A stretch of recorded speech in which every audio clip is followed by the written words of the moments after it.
Welcome back to my channel. మనం Indian పాలిటీకి సంబంధించి రాజ్యాంగం యొక్క పరిణామ క్రమాన్ని చూస్తున్నాం. దీనిలో భాగంగా మనం 1947 భారత ప్రభుత్వ చట్టం చూసినాం. అయితే ఈ 1947 భారత ప్రభుత్వ చట్టం ద్వారా మనకు సపరేట్ గా పాకిస్తాన్ మరియు భారతదేశం సపరేట్ అయినాయి కదా. అయితే భారత్ ను పరిపాలించడానికి ఆ కాలంలో ఉన్నటువంటి మౌంట్ బాటన్ అతను ఎవరు అంటే 34వ భారత గవర్నర్ జనరల్. అతను నూతన ప్రభుత్వాన్ని ఏర్పాటు చేయడం జరిగిందన్నమాట.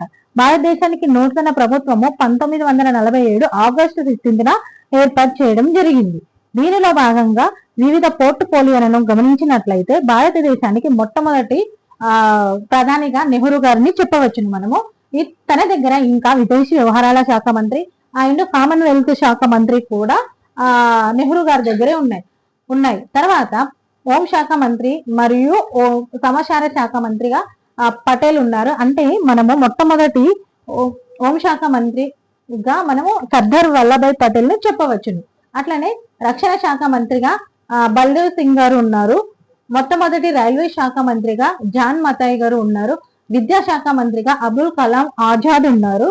వ్యవసాయ శాఖ మంత్రిగా డాక్టర్ రాజేంద్ర ప్రసాద్ గారు ఉన్నారు.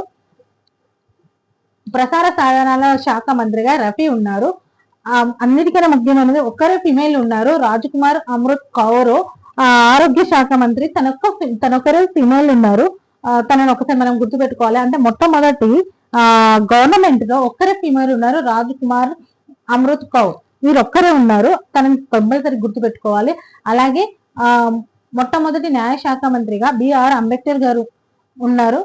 తర్వాత ఆర్థిక శాఖ మంత్రిగా ఆర్కే షణ్ముగం చెట్టి ఉన్నారు. ఆయన పరిశ్రమల శాఖ మంత్రిగా శ్యామ్ ప్రసాద్ ముఖర్జీ ఉన్నారు. ఆయన గనులు అండ్ విద్యుత్ శాఖ మంత్రిగా విఎన్ గాడ్గిల్ ఉన్నారు.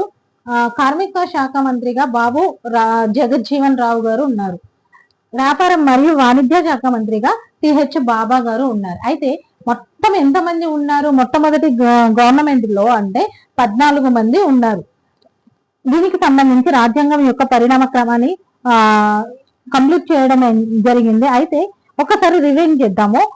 మనకు ఫస్ట్ రాజ్యాంగం యొక్క పరిణామ క్రమం ఎలా జరిగింది అంటే 1773 రెగ్యులేటింగ్ చట్టం మొదలుకొని 1947 భారత ప్రభుత్వ చట్టం వరకు అనేక దశలలో జరిగింది. అయితే మనము వివిధ అంశాలను వివిధ చట్టాలలో తెలుసుకోవడం జరిగింది. ముఖ్యంగా 1773 రెగ్యులేటింగ్ చట్టంలో ఏం తెలుసుకున్నాము అంటే అది భారతదేశానికి సంబంధించి మొట్టమొదటి లిఖిత చట్టంగా తెలుసుకున్నాం. దీని ద్వారా కొన్ని మెయిన్ అన్ని చెప్పాను, ఆల్రెడీ ప్రీవియస్ క్లాస్ లో మనం డిస్కస్ చేసాము.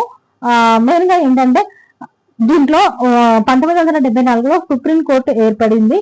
అట్లనే పిట్ ఇండియా చట్టము కానీ తర్వాత 1909 మింట్లై మార్లే సంస్కరణలు, 1919 భారత ప్రభుత్వ చట్టము, 1935 భారత ప్రభుత్వ చట్టాన్ని గమనించినట్లయితే మనము దానిని ఇప్పుడున్న మన భారత రాజ్యాంగానికి మాతృకగా చెప్పవచ్చు. తర్వాత 1947 భారత ప్రభుత్వ చట్టము ద్వారా అప్పుడున్న వైస్రాయి మరియు రాజ్య ప్రతినిధి అనే పదవులు రద్దయినట్టు మనం భావించవచ్చు. మిగతా తర్వాత క్లాస్ లో మనము రాజ్యాంగ రచన ఎలా జరిగింది, ఏ ప్రాంతాల నుండి ఎలా ఎవరిని ఎన్నుకున్నారు, వివిధ సంఘాలకు సంబంధించి అధ్యక్షులు ఎవరున్నారో తెలుసుకుందాం.